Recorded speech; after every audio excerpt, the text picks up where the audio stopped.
Can ICE detain you while you have an active case pending with USCIS or the immigration court? That's a great question, and a lot of people, especially my clients, have been asking me this exact question all week long. So let's break this up into a couple different scenarios. Let's say you're in the US and you have removal proceedings pending. That means you have a deportation case pending, you have a future hearing date in immigration court. What are the chances that immigration and customs officers will detain you? Well, the answer is there is a chance that they can detain you, but it's probably low for most people. Generally speaking, immigration and customs enforcement targets people for detention to actually arrest you and make you fight your case from a jail, basically, when you have a criminal history. And the reason for that is if they just detain you and you have an asylum case pending with a future date scheduled for a judge to hear your case, number one, you don't have a removal order yet. So it's premature for immigration and customs enforcement to target you. But number two is if you don't actually have a criminal history, there's a good chance that an immigration judge will release you from jail. When you are detained, there are two opportunities to be released. The first one is immigration and customs officer who detained you or his office can set a bond for you to be released. Like you pay this bond and you'll be released. But let's say they deny your bond entirely and they say like, we don't want you released. We want you to stay put right here because we think you'll run if we release you. Well, you can ask an immigration judge to do a bond redetermination.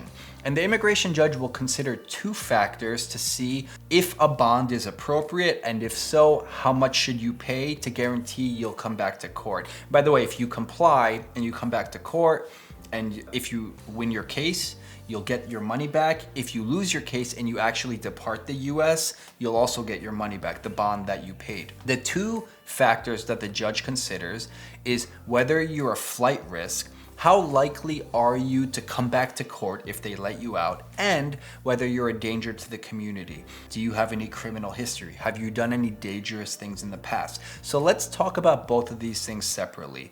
So a flight risk, generally speaking, when we want to apply for a bond, we want to show that they have ties to the community. You have a job that you're dependent on. You have family that's here where you live. You have strong ties. You're not going to just leave and disappear.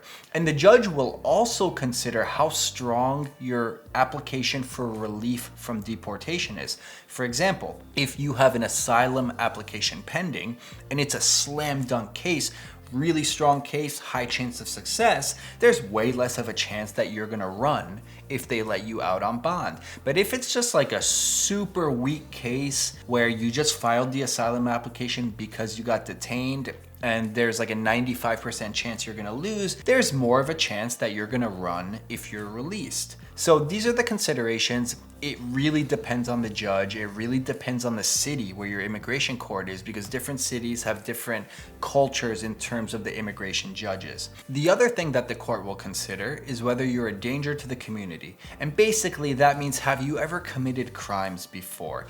And again, this depends on the judge. I've seen people denied bond altogether because they got a simple DUI. They weren't even that drunk. It should have been a DWAI in New York anyway. That basically means driving while ability impaired. You wouldn't blow a .08 on a breathalyzer. It was lower than that, but you were still not completely sober. I've seen bond entirely denied by some judges just for that crime. Other judges, you can assault somebody, and as long as it wasn't that serious or it happened a while ago, you'll be released on bond. It really depends on the exact conviction, and it depends on the judge, and it depends on other factors such as your ties to the community. So it's really a case-by-case determination. It's really hard to get bonded out in some detention facilities, like in Atlanta, Georgia. There's one called in Lumpkin, Georgia. It's like really hard to get out on bond. Whereas in New York City, if you didn't commit a serious crime and you have strong ties to the community, there's a much higher chance that you'll be released on bond if you're eligible.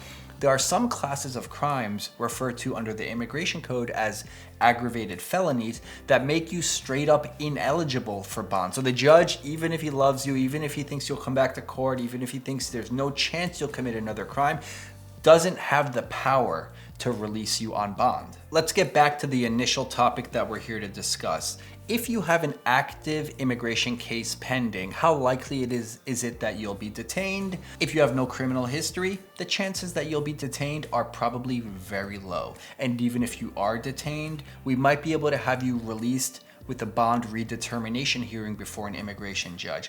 Now, what if you have a case pending with USCIS? This depends, and I'm actually very afraid that some policies will change that will allow immigration officers to detain people with a USCIS application pending. Here's a question I've been asked a lot.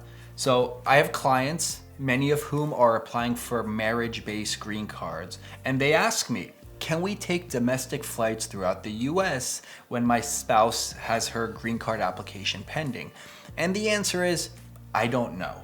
I really don't know. So in the last 4 years under Biden, I told everyone, yeah, you can fly domestically, make sure it's a domestic airport directly to another domestic airport, make sure there's no layover in Canada on the way there, try to stay in the continental US, don't go on a flight to Alaska, and then you have plane trouble and your plane has to land in Canada and you literally have no way back into the US. But now, I'm not so sure.